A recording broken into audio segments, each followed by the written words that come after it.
الرحمن علم القرآن. الحمد لله وكفى وهدى وسلام على عباده الذين اصطفى أما بعد فأعوذ بالله من الشيطان الرجيم بسم الله الرحمن الرحيم رب اشرح لي صدري ويسر لي أمري واحلل عقدة من لساني يفقهوا قولي. صدق اللہ العظیم.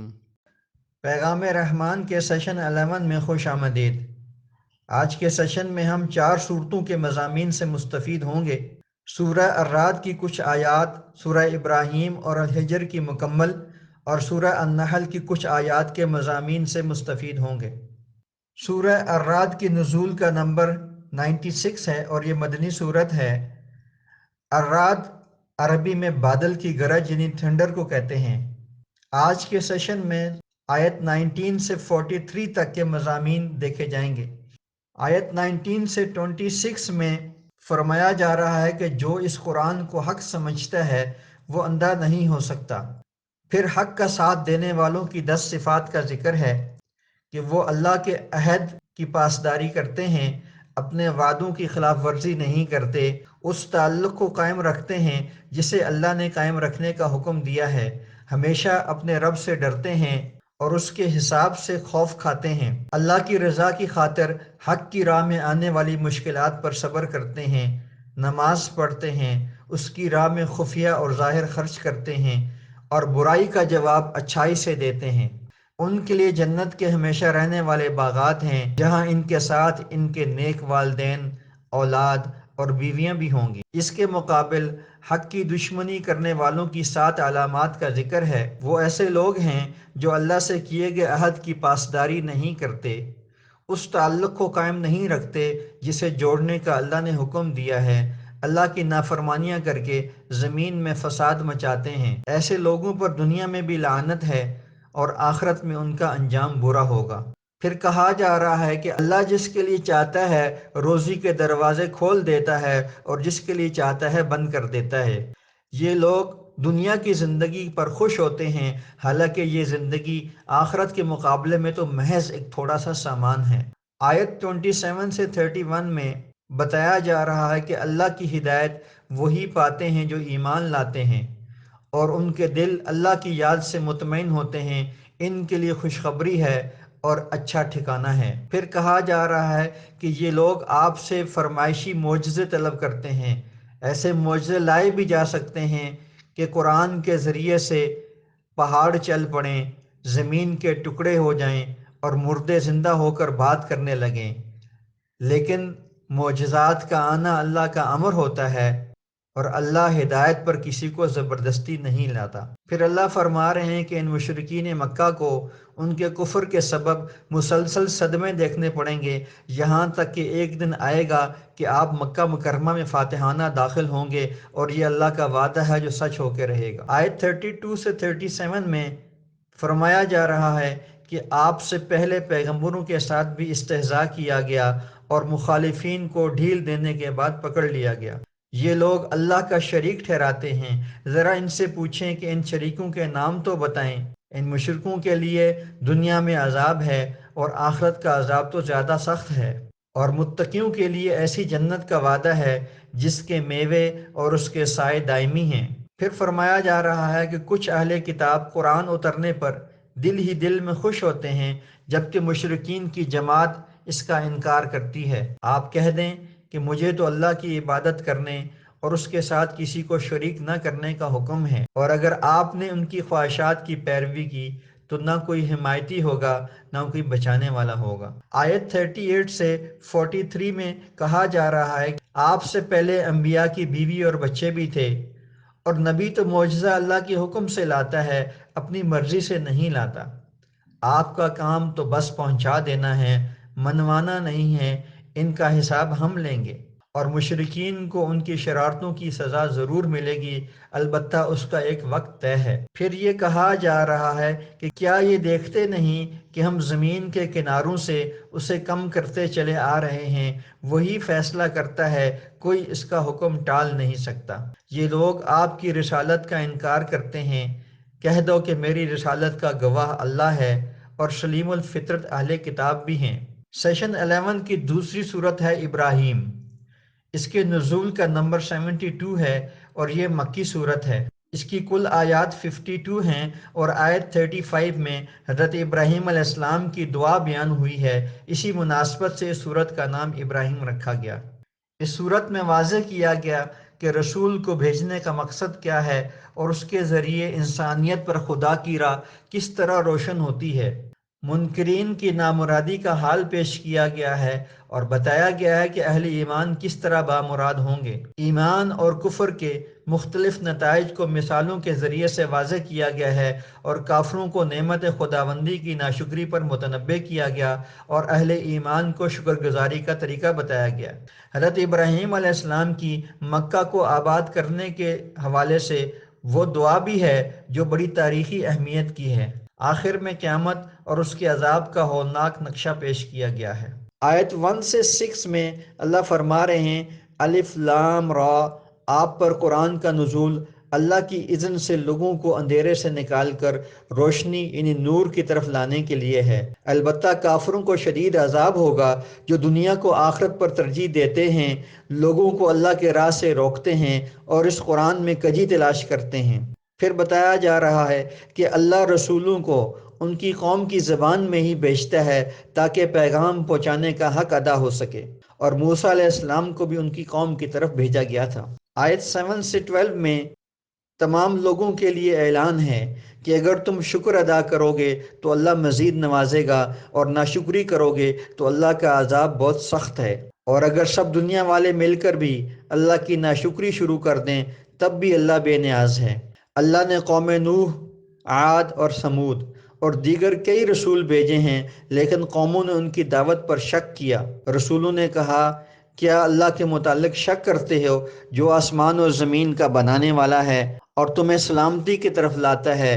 وہ کہنے لگے، آپ تو ہماری طرح کے انسان ہی ہو، اگر سچے ہو تو کوئی معجزہ لے کے آؤ۔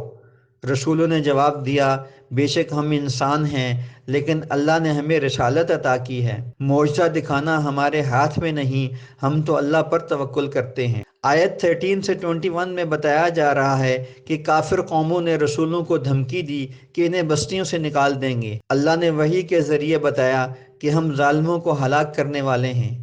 پھر اللہ نے رسولوں کی مدد کی اور قوموں کو دنیا میں ہلاک کیا، اور قیامت کے دن شدید عذاب دے گا، لیکن ان کو وہاں موت نہیں آئے گی۔ پھر ایک مثال دے رہے ہیں کہ کافروں کے نیک اعمال ایک راکھ کے ڈھیر جیسے ہیں کہ قیامت میں ایک ہوا چلے گی اور راکھ کے ڈھیر کو بکھیر دے گی۔ اس طرح کافروں کے نیک اعمال بھی آخرت میں ضائع ہو جائیں گے۔ قیامت کے دن دنیا کے قائدین کی پیروی کرنے والے ان کے سامنے التجا کریں گے کہ ہم نے دنیا میں تمہاری پیروی کی، کیا ہمارا عذاب دور کر سکتے ہو؟ وہ انکار کر دیں گے کہ ہم سب عذاب میں مبتلا کر دیے گئے ہیں۔ پھر آیت 22 سے 27 میں ایک عجیب بات فرمائی جا رہی ہے۔ قیامت کے دن جب فیصلہ ہو چکا ہوگا تو شیطان سامنے آئے گا اور کہے گا کہ اللہ نے تم سے سچے وعدے کیے تھے اور میں نے دنیا میں تمہارے ساتھ جھوٹے وعدے کیے تھے اور میں نے تم پر کوئی جبر نہیں کیا تھا، آج اپنی سزا کا مجھ پر الزام نہ لگاؤ، اور پھر انہیں عذاب میں ڈال دیا جائے گا اور ایمان اور اعمال صالحہ کرنے والوں کو جنت میں داخل کر دیا جائے گا۔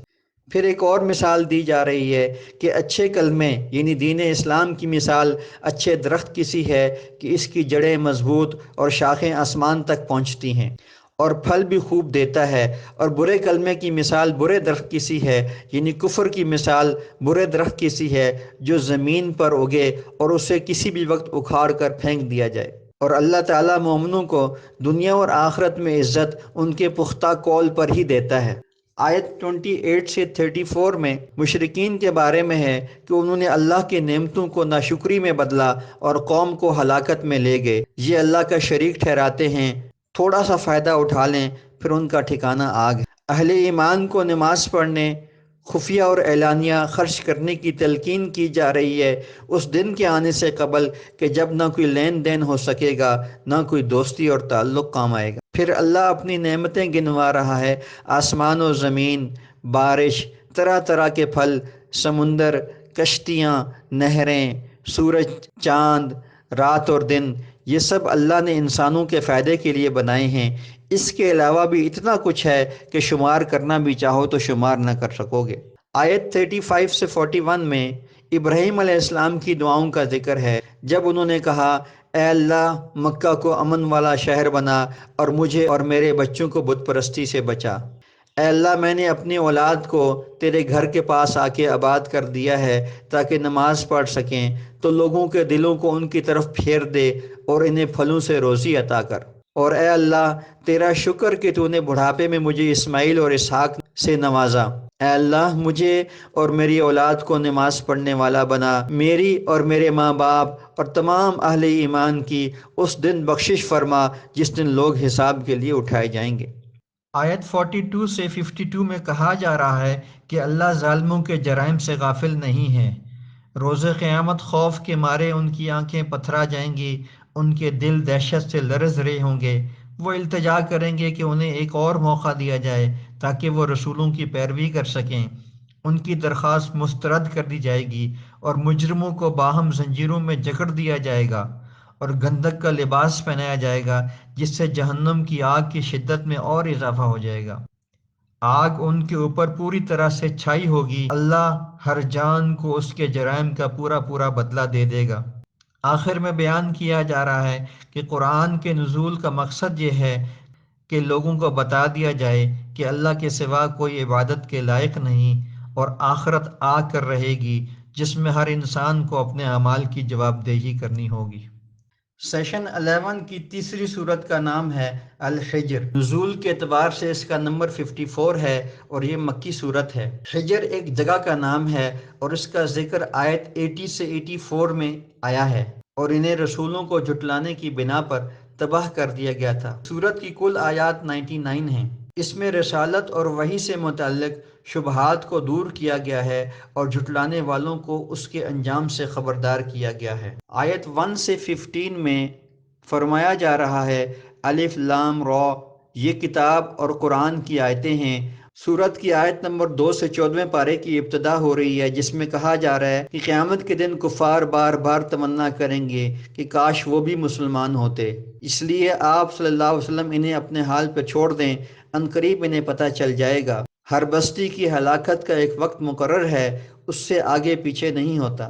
یہ لوگ آپ سے سچا ہونے کی نشانی کے طور پر فرشتے کے ساتھ اترنے کا مطالبہ کرتے ہیں۔ فرشتے اترا کرتے ہیں لیکن اس کے بعد مہلت نہیں ملا کرتی۔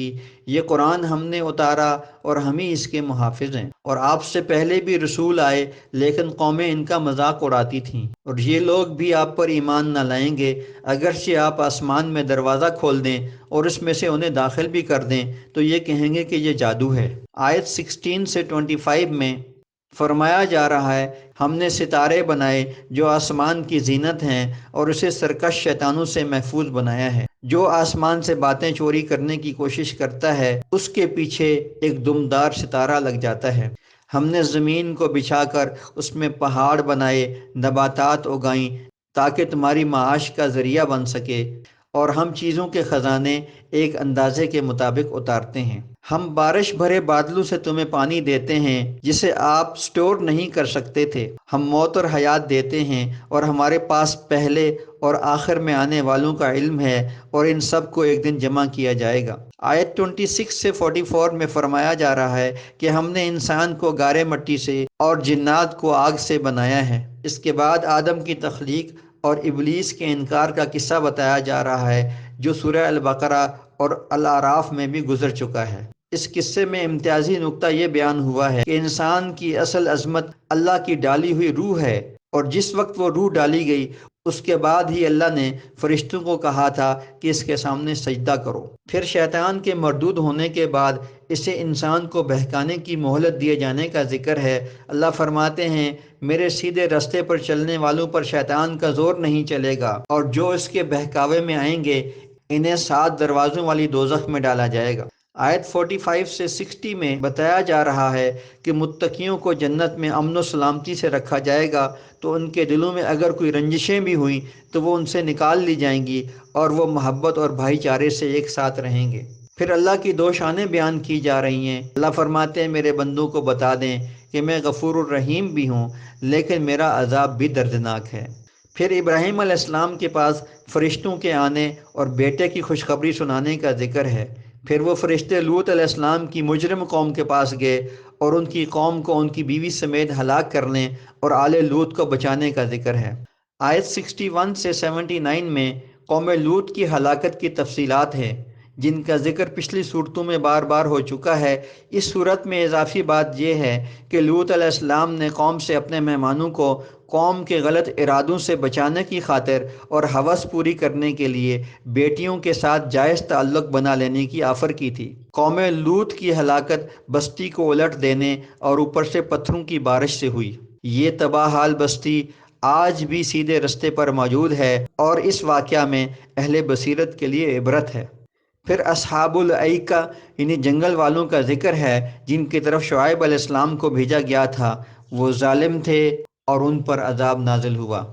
آیت 80 سے 99 میں اصحاب الحجر، جس کے نام پہ یہ صورت رکھی گئی ہے، ان کے جھٹلانے کا ذکر ہے۔ اصحاب الحجر قوم سمود کو کہتے ہیں، جو پہاڑوں کو تراش کر گھر بناتے تھے۔ ان کو چیخ سے اللہ نے عذاب دیا۔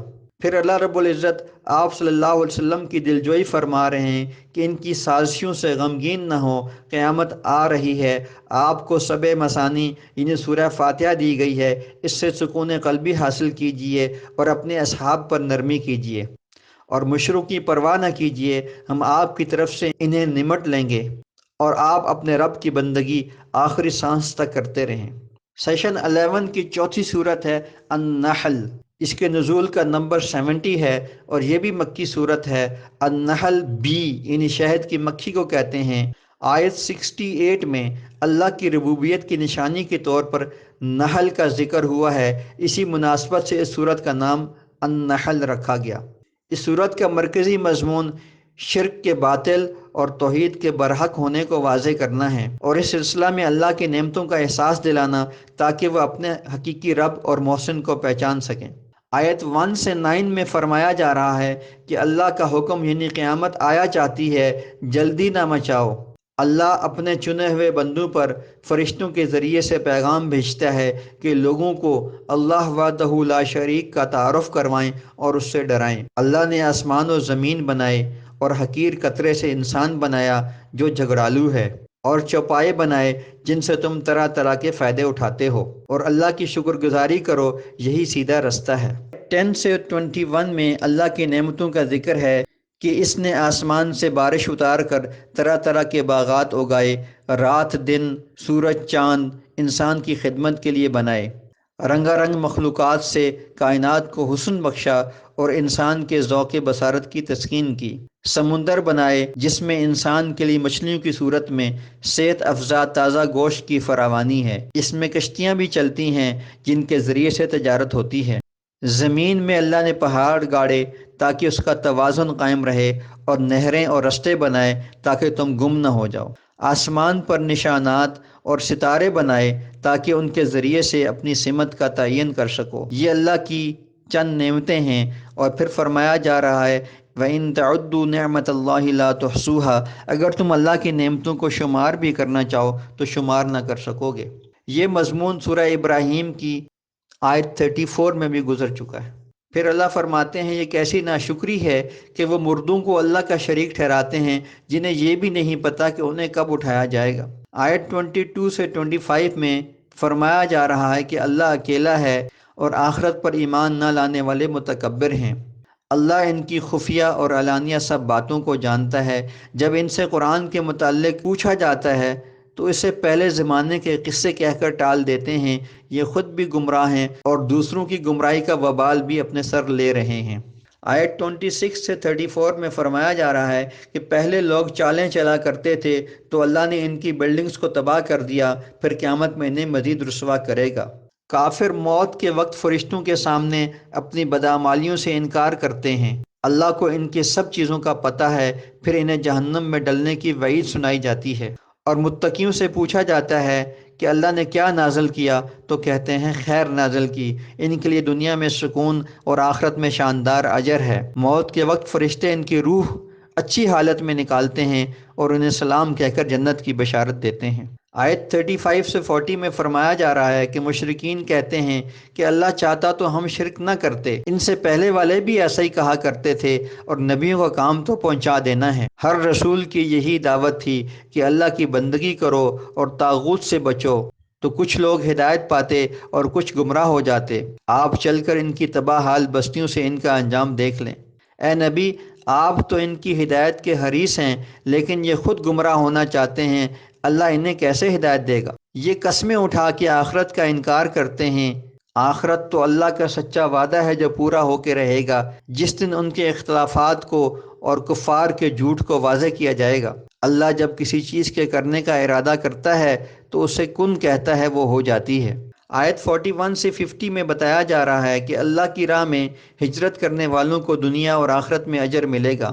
آپ سے پہلے مردوں پر وحی اتاری گئی اور انہیں واضح دلائل دیے گئے اور صحیفے دیے گئے، اور آپ پر بھی قرآن اتارا گیا تاکہ آپ اسے لوگوں کو کھول کھول کر بیان کر دیں۔ پھر اللہ فرماتے ہیں، کیا یہ برے اعمال کرنے والے اللہ کے عذاب سے پرامن ہو گئے؟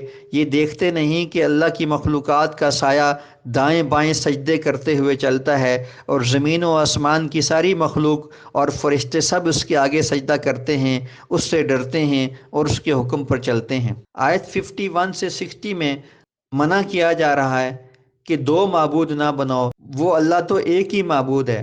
آسمان و زمین میں سب اسی کا چلتا ہے۔ وَلَهُ الدِّينُ وَاسِبًا، ہر حال میں اللہ کی اطاعت کرنی ہے، اور ہر نعمت اسی کی دی ہوئی ہے، اور ہر تکلیف کو وہی دور کرتا ہے، اس میں کسی اور کا دخل نہیں ہوتا۔ جو لوگ ان چیزوں میں اللہ کے سوا کسی اور کو شریک سمجھتے ہیں، ان سے پوچھ ہوگی۔ یہ لوگ فرشتوں کو اللہ کی بیٹیاں مانتے ہیں، وہ تو اولاد سے پاک ہے، اور ان کی اپنی حالت یہ ہے کہ جب انہیں بچی کی پیدائش کا پتہ چلتا ہے تو چہرہ سیاہ ہو جاتا ہے اور لوگوں سے چھپتے پھرتے ہیں، تو پھر اللہ کے بارے میں ایسی بری بات کیوں کرتے ہیں؟ آیت 61 سے 70 میں فرمایا جا رہا ہے کہ اگر لوگوں کو ان کے ظلم پر دنیا میں ہی پکڑنا شروع کر دیا جائے تو زمین پر کوئی جاندار نہ بچے۔ اس کا تو ایک دن مقرر ہے، اور اس تک ان کو مہلت دی جا رہی ہے، اس سے آگے پیچھے نہ ہو سکیں گے۔ اے نبی، آپ سے پہلے قوموں پر بھی پیغمبر بھیجے گئے تھے، لیکن شیطان ان لوگوں کو بہکائے رکھتا تھا۔ آج بھی وہ ان مشرکین کا دوست ہے۔ آپ پر جو کتاب اتاری ہے، آپ اس کے ذریعے ان کے اختلافات دور کر دیں، یہ مومنوں کے لیے ہدایت اور رحمت ہے۔ اللہ نے آسمان سے پانی اتار کر زمین کو زندہ کیا، اور اس میں سننے والوں کے لیے نشانیاں ہیں، اور چوپایوں میں تمہارے لیے عبرت ہے جن سے تم خالص دودھ نکال کر پیتے ہو، اور کھجوروں اور انگوروں سے مشروب بناتے ہو اور کھاتے ہو۔ اور دیکھو، نحل یعنی شہد کی مکھی کس طرح پہاڑوں، درختوں اور چھتوں میں اپنا گھر بناتی ہے، پھر چل پھر کر پھلوں سے رس لیتی ہے، پھر اس کے پیٹ سے مختلف رنگوں کا شہد نکلتا ہے جس میں لوگوں کے لیے شفا ہے۔ اللہ تمہیں پیدا کرتا ہے، پھر موت دیتا ہے، اور کسی کو سخت بڑھاپے اور لا علمی والی عمر تک لے جاتا ہے۔ آیت 71 سے 76 میں ہے، اللہ نے بعض لوگوں کو دوسروں سے زیادہ رزق دیا ہوتا ہے، تو امیر لوگ تو اپنے غلاموں اور ماتحتوں کو اپنے مال میں شریک نہیں کرتے۔ اللہ نے تمہاری بیویاں، بچے اور نسل بنائی اور پاکیزہ روزی دی، تو پھر بھی اللہ کی نعمتوں کی ناشکری کرتے ہو اور ایسی چیزوں کو پوجتے ہو جو انہیں کسی طرح فائدہ نہیں پہنچا سکتے، تو اللہ کا شریک نہ ٹھہراؤ۔ پھر دو مثالیں بیان کی جا رہی ہیں، ایک عبد اور معبود کو سمجھنے کے لیے کہ ایک مالدار شخص ہے، اپنی مرضی سے خوب خرچ کرتا ہے، اور دوسرا غلام بالکل خالی ہاتھ ہے۔ کیا یہ دونوں برابر ہو سکتے ہیں؟ اسی طرح غیر اللہ کی بے بسی اور اس کے مقابل میں اللہ کا مختار کل ہونا سمجھ لیا جائے۔ دوسری مثال فرما بردار اور نافرمان کے کنسپٹ کو سمجھنے کے لیے ہے۔ ایک نکما اور نکھٹو ہے، کوئی کام ڈھنگ سے نہیں کر سکتا، اپنے مالک پر بوجھ ہے، اور دوسرا نہ صرف خود باصلاحیت ہے بلکہ دوسروں کو بھی انصاف کی تلقین کرتا ہے اور سیدھے رستے پر ہے۔ یہ دونوں برابر نہیں ہو سکتے۔ اسی طرح اللہ کا نافرمان اور اللہ کا فرما بردار برابر نہیں ہو سکتے۔ آیت 77 سے 83 میں بتایا جا رہا ہے کہ غیب کا علم اللہ کو ہے، اور قیامت کا معاملہ تو آنکھ جھپکنے یا اس سے کم عرصے کا کام ہے۔ اللہ نے انسان کو پیدائش پر لا علم رکھا، اور حصول علم کے لیے اسے کان، آنکھیں اور دل دیا۔ آسمانوں میں پرندوں کو اڑنا سکھایا، سکون کے لیے ہمیں گھر دیا، جانوروں کی کھالوں سے خیمے، قالین اور دیگر فوائد حاصل کرنے کی صلاحیت دی، ٹھنڈی چھاؤں دی، پہاڑوں میں پناہ لینے کے لیے غار بنائے، ایسے لباس بنانے کی صلاحیت دی جو موسم کی شدت اور جنگ سے بچاتے ہیں۔ ان نعمتوں سے اللہ ہمیں اپنی ذات منوانا چاہتا ہے، اگر ہم نہ مانیں تو نبی نے تو پیغام پہنچا دیا ہے۔ آیت 84 سے 89 میں بتایا جا رہا ہے کہ روز قیامت ہر نبی کو اس کی امت کے خلاف بطور گواہ لایا جائے گا، اور نبی پاک صلی اللہ علیہ وسلم کو امت محمدیہ پر گواہی کے لیے بلایا جائے گا، اور لوگوں کو بولنے کی اور نہ کہ عذر پیش کرنے کی اجازت ہوگی، صرف نبیوں کی گواہی پر ہی فیصلہ کر دیا جائے گا۔ شرک کرنے والے جب اپنے شریکوں کو قیامت میں دیکھیں گے تو کہیں گے اے اللہ، یہ وہی شریک ہیں جنہیں آپ کو چھوڑ کر ہم پکارا کرتے تھے، انہیں پکڑ لے۔ لیکن وہ شریک ان کے شرک کرنے سے مکر جائیں گے۔ کفر کرنے والوں اور اللہ کی راہ سے روکنے والوں کو دگنا عذاب ہوگا۔ اے اللہ، قرآن کو ہمارے دلوں کی بہار، سینوں کا نور، دکھوں کا مداوا اور غم و تفکرات دور ہونے کا ذریعہ بنا دے۔ آمین۔